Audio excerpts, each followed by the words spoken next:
President, fellow Rotarians, guests, ladies and gentlemen. Now, we have a very beautiful young lady. Yeah. Well, I paused because I thought you may not want to hear any more after that. So she is Sarah Baiser. She works for the Mercy Ship.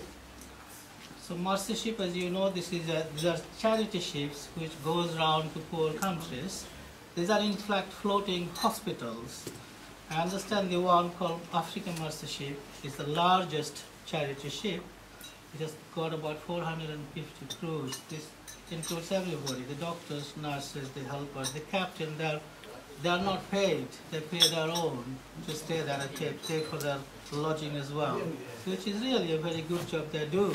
Sarah has been working in charities almost all her life. She used to work for NSPCC before. And for myself, I was thinking that the doctors are so much cruelty to doctors nowadays. I was thinking of the National Society of Prevention of Cruelty to Doctors, and maybe Sarah could help us there. Who's going to look after their money? So, ladies and gentlemen, Sarah Baiser. Thank you very much. Okay. Well, I'm going to talk to you today about Mercy Ships. I think some of you probably already know a bit about what we do. Yeah, because I think Rotary has been fantastic supporters of Mercy Ships for several years now, I think since about 2005. And the most recent efforts that we had were to help us construct a Rotary International Lounge on board the ship, on board the African Mercy, which is an amazing space, I have to say. So thank you all so much. I think you raised upwards of £340,000 to be able to, nationally, to be able to construct that on board the ship. And what it means is that we've got this amazing space now where we have meetings, we have conferences, we do training. It's the area that we used when we invite dignitaries from the countries that are hosting the ship. They come on board and have a tour of the facilities. The Rotary International Lounge is where we will host them. So it's fantastic to have that space. So thank you all of you, and your fellow club members in other clubs as well for all that you've done for Mercy Ships to date. I'm going to give you a breeze through what we do. I could talk for England about Mercy Ships. I feel really passionate about what we do, very proud of what we do as well. But I'm going to try and keep it short and condensed. But I'm going to also, hopefully with the power of technology, show you visually what Mercy Ships does as well. As Mabu said, I'm Sarah and I'm head of fundraising for Mercy Ships in the UK. Mercy Ships is quite small in the UK. We've just got one office in Stevenage. We raise about £4 million a year. But the UK office is actually part of an international organisation. The head office is in Texas in the States. And we've got 12 offices around the world, UK being one of. So although reasonably small here, around the world, not massive, but bigger than just the UK. Okay. That's basically where we're, and the most amazing thing about it is that it has 450 people on board, surgeons, doctors, nurses, water engineers, carpenters, agricultural specialists, a whole range of different people on board the ship. But the most amazing thing is that these people are absolutely extraordinary. They are giving their time and their skills for free. Everybody on the ship, right from the captain down to the cleaners on the ship, are volunteers. And they're on the ship from anything from 2 weeks up to, well, I think the record at the moment is 24 years. Our chief medical surgeon, who's an American guy, after he qualified and had 2 years experience, he came onto the ship, did 1 term of service, 10 months, and he has been so inspired, he has spent his whole medical career on board the African Mercy. And he's supported by Ford in the States and also his church, his community. But he gives a tremendous amount, and has given a tremendous amount to Mercy Ships, but also to the people in the communities that we serve every year for the last 24 years. Okay, right, the power of technology. Let's see if it can do its stuff for us. Can you get your hair cut, please? Can you all see that okay?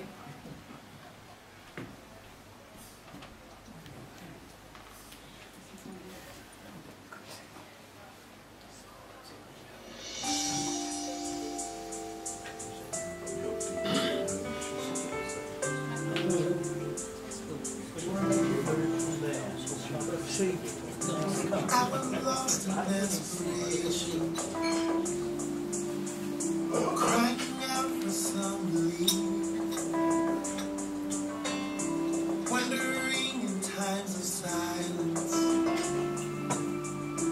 would this be the end for me? Heaven sent someone to help me,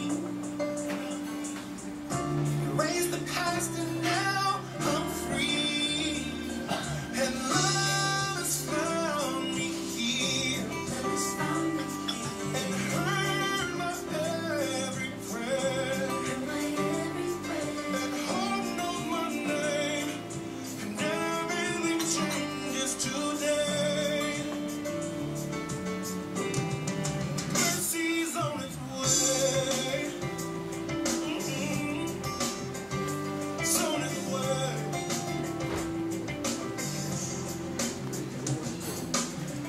Today I think there's something different, yearning deep within my soul, my soul. There's a light on the horizon, brighter than I've ever known, and I believe the search is over.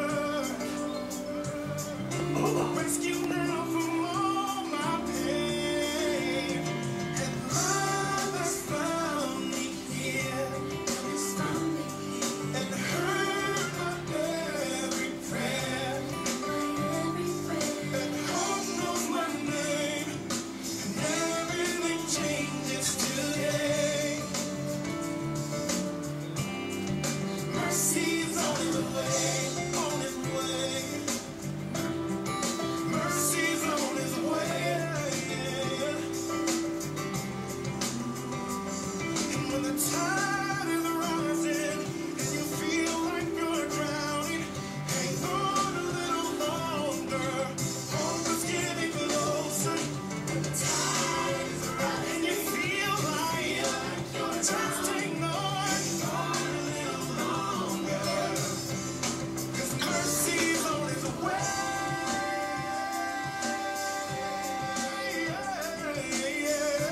Love has found me. Love has found me. And love has found me here. Love has found me.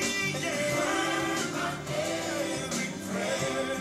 My every prayer. Hope knows my name. Knows my name. Everything changes today. Everything changes today. Yeah. And love has found me here, and heard my every prayer. Hope knows my name. Everything changes today. Mercy's on its way. Mercy is on its way. Mercy's on its way. And hope knows my name, and everything, it changes today. Oh yeah. Mercy's on its way. Mercy's on its way.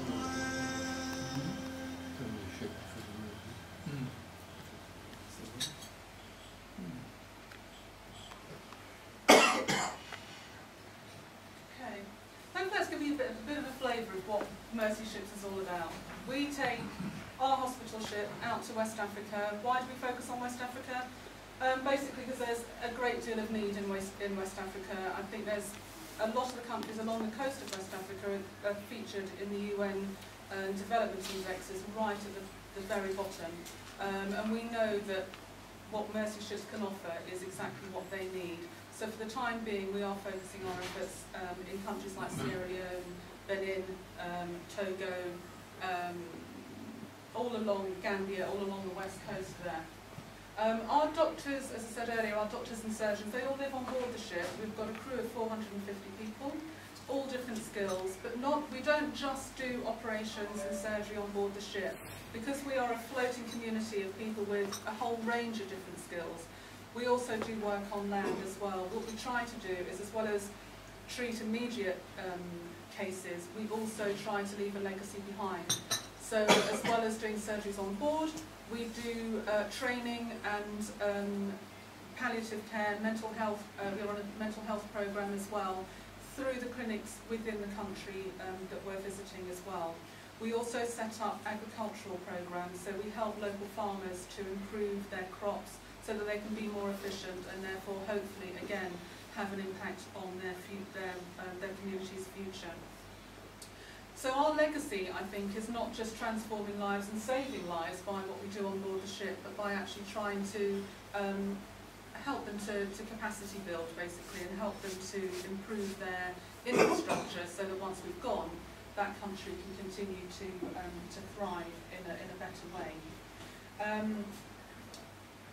We are a charity, we're a global Christian charity. As I said to you, our head office is in America.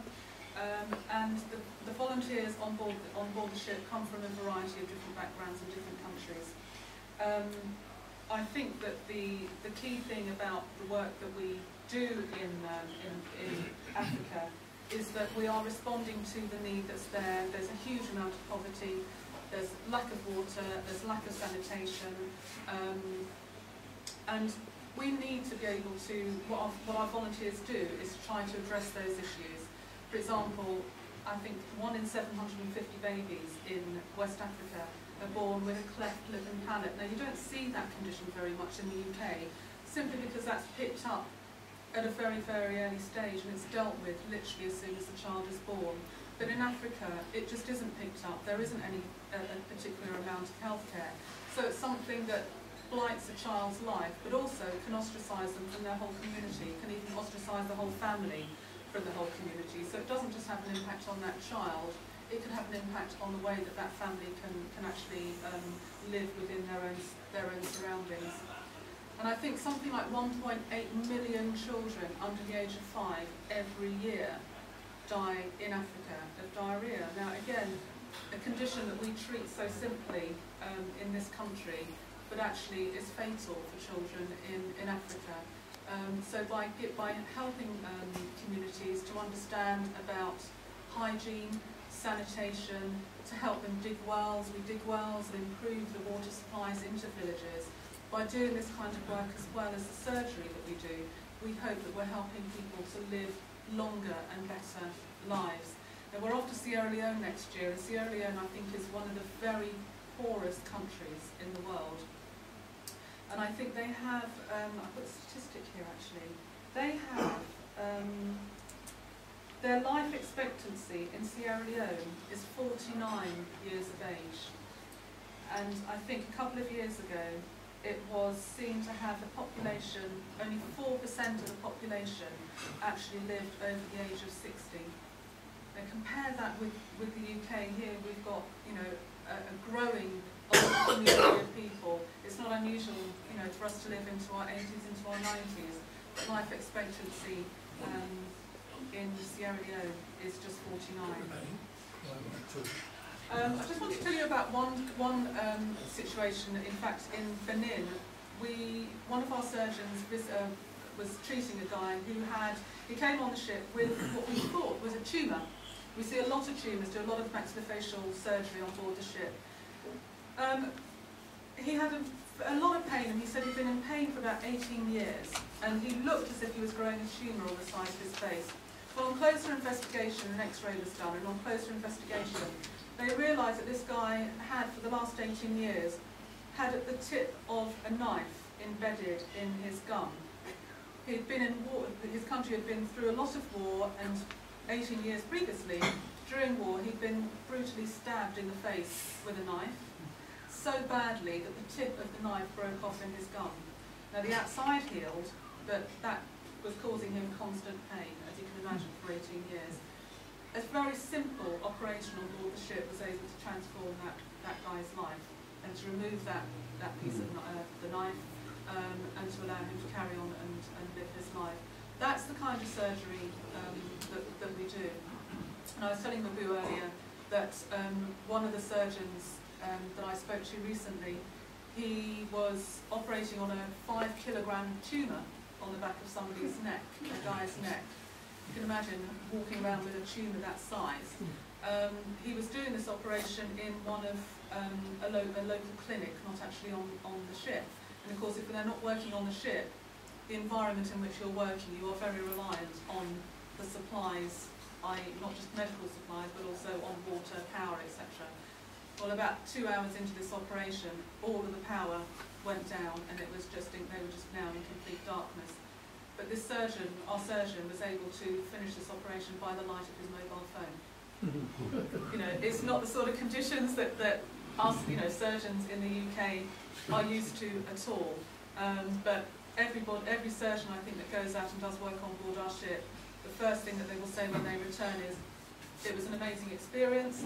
We didn't appreciate, you know, the severity of the conditions that we were going to see, the complexity of some of the conditions that we were going to see, but also the environment in which we were going to work. Nothing can prepare them for what they're going to experience, either through surgery or through the environment in which they're living. Now, on board the ship, of course, it is a state-of-the-art hospital ship. We've got 8 wards, we've got, 8 operating theatres, we've got nearly a 100-bed ward, we've got X-ray facility, we've got a CT scanner, we've got a laboratory. Everything that you would see in a very modern NHS hospital here, we have on board the ship there.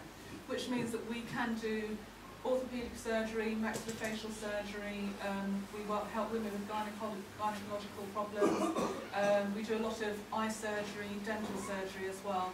Some things quite minor, but can transform a person's life, right through to things that are really quite complex and quite severe, which actually save people's lives. So it's the whole spectrum our surgeons and nurses will see on board the ship. But the ship is also very self-contained, and it has to be. We have, as I said to you, all of our own supplies on board, but we have our own water and our own power supply as well. And that is simply because we have to be ready to lift anchor and flee a country at any time. We have to be constantly on watch and constantly prepared to sail away. Because we've got 450 people that we're responsible for on board that ship, and we're going to countries that are very, very volatile at times. And if it becomes too dangerous for us to be there, we've got to be prepared and ready to sail away at the earliest opportunity. So we are very self-contained, and that's why we prefer to work the way that we do, by having a ship, rather than actually going to a country and setting up shop, if you like, within the country and using their own facilities. The ship has also got 22 Land Rovers on board as well, so you can imagine the scale of it. Anybody that's been on a ferry across to France this year, that's the size of the ship that we're talking about. It's a converted Danish rail ferry. So it's got 8 floors. It's massive. Those of you that like figures, let me quote you some figures. It's 16,572 tons, and it is 498 feet long, and it's got 8 decks. So it's massive. And as I say, it's home to all of our volunteers as well.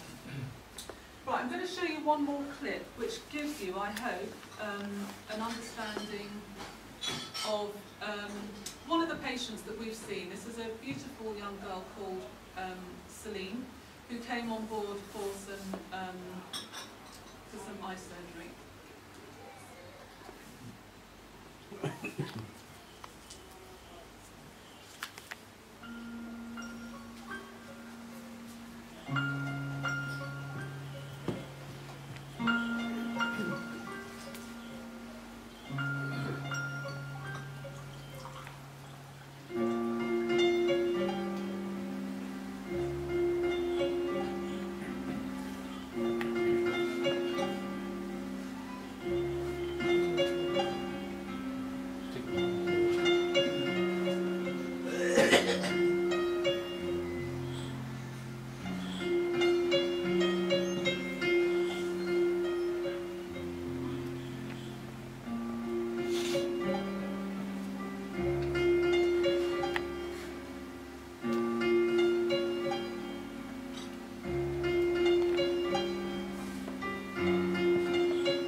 You saw in that clip the screening day. The screening day is what happens first of all. Once we arrive in a country, everything is set up within the country for us to be in dock for maybe 10 months of the year.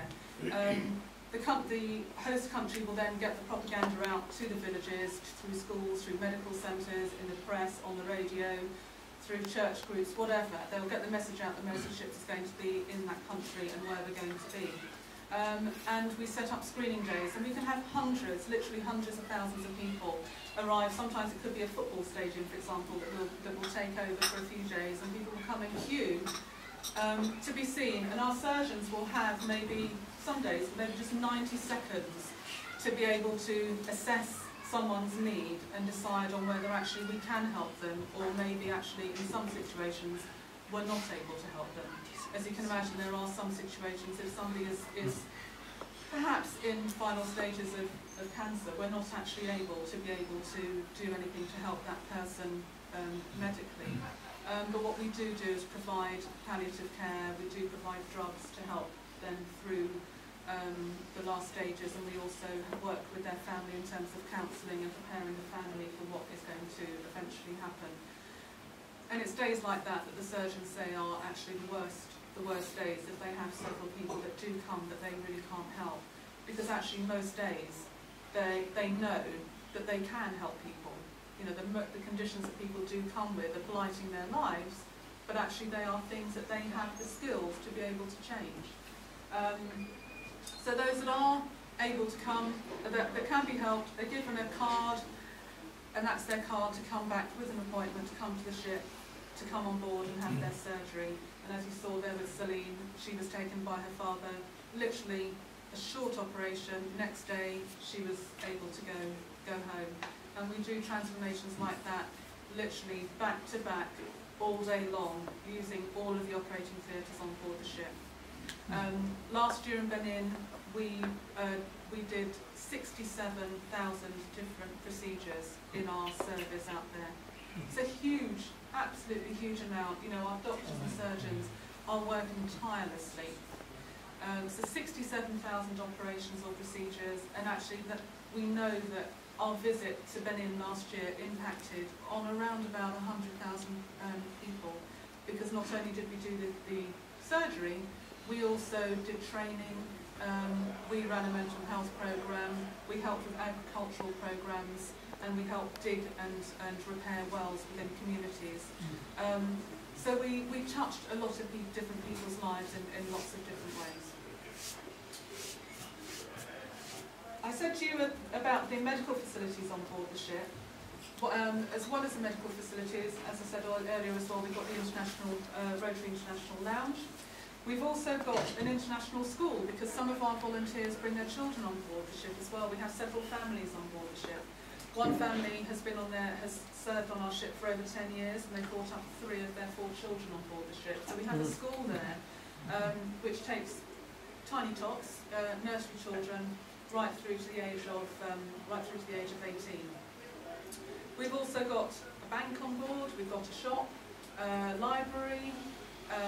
Starbucks, the only Starbucks in West Africa, is on board the Mercy Ship's boat. That's a bit of a coup. Yeah, so it's a floating community, and you know, our volunteers, you know, they have an experience living together as a community, but also they're working, you know, very, very hard indeed. Do you want to see another film? One more, I'll show you one more, which is about orthopaedic surgery, because I know Mabu will be interested in seeing this one.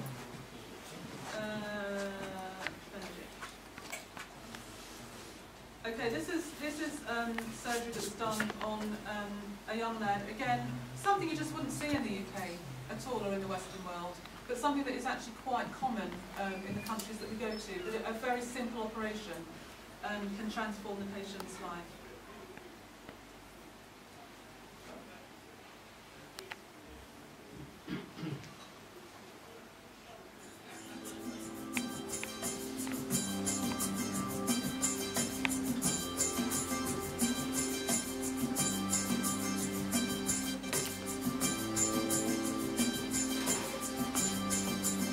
Ten-year-old Benedict Mincower is a tough little boy. Born with a birth defect called bilateral club feet, his feet turned inward and rolled forward while he was in the womb, leaving the soles of his feet facing upward. As Benedict began walking, he learned to do so not on the soles, but instead on the curled up tops of his feet. At a young age, he suffered the rejection of his father, who refused to take care of him once his birth defect became obvious. Benedict's older sister, 26-year-old Beatrice, became worried about the neglected little boy, and despite her family's disapproval, she brought Benedict to live with her. As Benedict began growing up into an active boy, who, despite his disability, loved to play soccer and climb trees, she searched for a way to help her brother lead the active life he so desperately wanted. Although she had a job as a teacher in an orphanage, quite a feat in a country where 8 out of 10 adults are unemployed, her meager salary wasn't even close to enough to pay for the corrective surgery that Benedict needed. So when Beatrice found out that Mercy Ship's Africa Mercy would be coming to Liberia, she was determined to take Benedict to see the capable doctors and surgeons on board.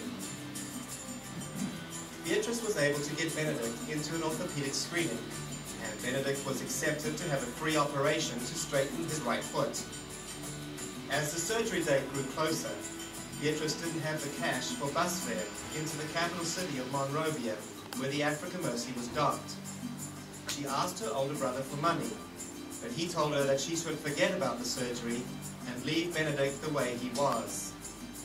Finally, she was able to get an older sister to give her the bus fare, and as a result, Benedict became one of the first Liberian patients to receive orthopedic surgery on the Africa Mercy. His operation went smoothly, and Benedict spent the following weeks with Mercy Ship's physical therapists undergoing the painful process of learning to walk on his newly straightened foot. Benedict was scheduled to go to Sierra Leone the next year for his final surgery, but Beatrice was unable to raise the funds to make the long journey there with him. She was very grateful when Liberian President Alan Johnson Sirleaf invited Mercy Ships to revisit Liberia in 2008. As a result, less than a year after his first surgery, Benedict came back to the Africa Mercy for his second operation, this time to straighten his left foot. After the 2.5-hour surgery was over, Beatrice faithfully sat by Benedict's bedside as her little brother adjusted to life with his 2 straightened feet. He recovered from the second surgery on the ship, practicing walking with his crutches, drawing pictures, and doing his schoolwork. Because Beatrice tutors him, Benedict consistently ranks highly in school among his peers. When he grows up, he says he wants to become a doctor. Beatrice is enthusiastic about the changes in Benedict's life since the surgeries.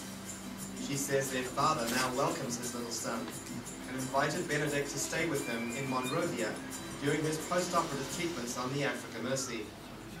Benedict's joyful smile is the outward expression of the transformation that has taken place in him, not only physically, but emotionally.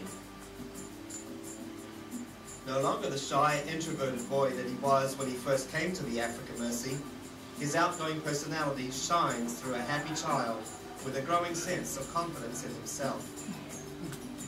His straightened feet allow him to fully participate in life and the activities he loves to do the most: running, climbing trees, and playing soccer.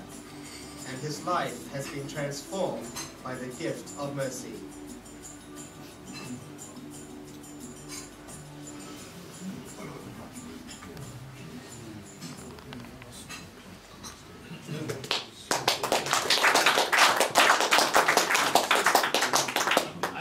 We couldn't live without you, basically, because, you know, everybody on there is a volunteer. We need to raise money to support the ship. And it's groups of people like yourself that make that kind of work possible. So, you know, from me and from everybody on board the Africa Mercy, just, you know, thank you hugely for everything that you've done for us in the past. I hope you see that what the money that you've raised is having a tremendous impact on people's lives. And I hope that you'll continue to support us in the future. Thank you all very much. Does anybody have any questions for Sarah? I think I'm going to leave mine till afterwards. Time just doesn't. Right. In the situation with Benedict there, is there any liaison with the local Rotary clubs in the cities and countries that the ship is in?